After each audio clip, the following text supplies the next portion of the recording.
तरीके से दिव्या मदेरणा जो कि ओशिया से कांग्रेस की विधायक है, दिव्या मदेरणा ने अपने भाषण में सीधे तौर पर शांति धारीवाल जो कि संसदीय कार्य मंत्री है उन पर गंभीर आरोप लगाए हैं। दिव्या मदेरणा ने कहा कि जिस तरीके से पिछले दिनों से लगातार किरोड़ी लाल मीणा और वीरांगनाओं को लेकर घटनाक्रम हुआ था और उसके बाद में जो शांति धारीवाल ने विधानसभा के अंदर जिस तरीके का बयान दिया था, उसी बयान का उन्होंने दिव्या मदेरणा ने सीधे तौर पर विरोध किया था और उसी का खामियाजा दिव्या मदेरणा को भुगतना पड़ा।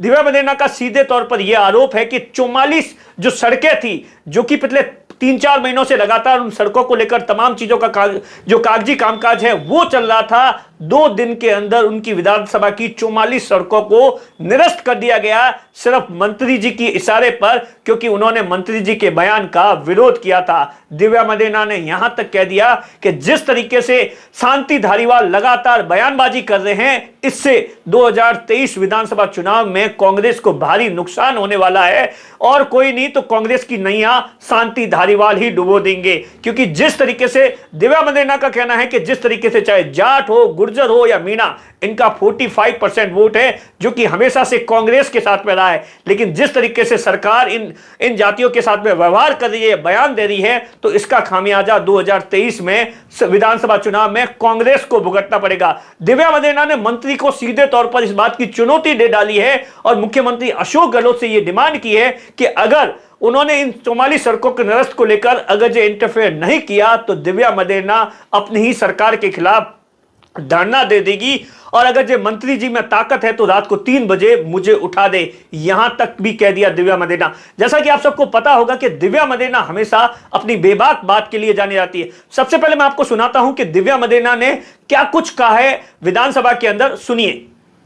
और ये रहा कि हम ये 44 सड़कें ओसिया में नहीं देंगे तो मैं इन्हीं वीरांगनाओं की तरह मुंह में घास लेकर ओसिया की जनता के लिए धरने में बैठूंगी। आप में दम है तो 3 बजे उठा लेना मेरे रिवेंजफुल एटीट्यूड, क्योंकि मैंने आपके आतंकी की उस उपाधि की और नाते की उस वक्तव्य की निंदा करी तो वहां पर जेडीसी मेरे ओसिया की 44 सड़कों को रातों रात मना कर देता है।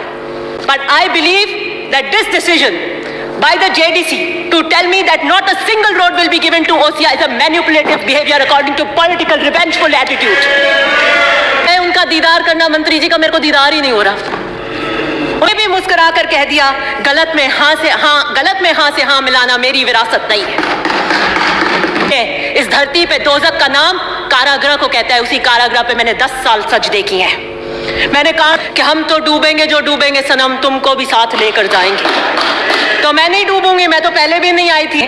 ये तीनों गुर्जर, मीणा और जाट खेतीहार हैं और कांग्रेस के मूल वोट बैंक हैं। अपने समाज के लिए मंजू जाट हमारे समाज का गौरव है, वो वीरांगना।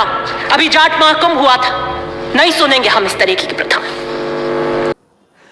ऐसा नहीं है कि दिव्या मदेरणा ने पहली बार अपने ही मंत्री का विरोध किया है। इससे पहले भी जिस तरीके से महेश जोशी का विरोध किया था उस समय भी दिव्या मदेरणा जबरदस्त तरीके से चर्चा में थी। लेकिन जिस तरीके से राजस्थान के अंदर 25 सितंबर को जो घटना हुई थी और उसके बाद में दिव्या मदेरणा ने शांति धारीवाल का जब भी मौका मिला तो विरोध किया और जिस तरीके से दिव्या मदेरणा की गांधी परिवार से लगातार नजदीकियां बढ़ रही है और ऐसा माना जाता है कि आने वाले दिनों में दिव्या मदेरणा को कांग्रेस के संगठन में बड़ी जिम्मेदारी भी मिल सकती है। लिहाजा दिव्या मदेरणा अपनी बेबाक बात कह रही है, चाहे सरकार के खिलाफ हो या अपने ही, आप देखिए कि किस तरीके से सरकार के खिलाफ सीधे तौर पर आरोप लगा दिया। कहीं ना कहीं आप देखिए राजस्थान के मुख्यमंत्री अशोक गहलोत तो एक तरफ दावा कर रहे हैं कि तमाम चीजों को लेकर 2023 जीतना है, तो दूसरी तरफ उन्हीं के एमएलए, उन्हीं के मंत्री पर इस तरीके के आरोप लगाते हैं। इसका खामियाजा यकीन मानिए कांग्रेस को आने वाले दिनों में विधानसभा में चुनाव में भुगतना पड़ सकता है। लेकिन इतना साफ है कि आने वाले दिनों में दिव्या मदेरणा की और सरकार की यह लड़ाई रुकने वाली नहीं है और तेज होगी। कैमरे के पीछे अशोक है, मैं आपका साथी दिनेश बोहरा।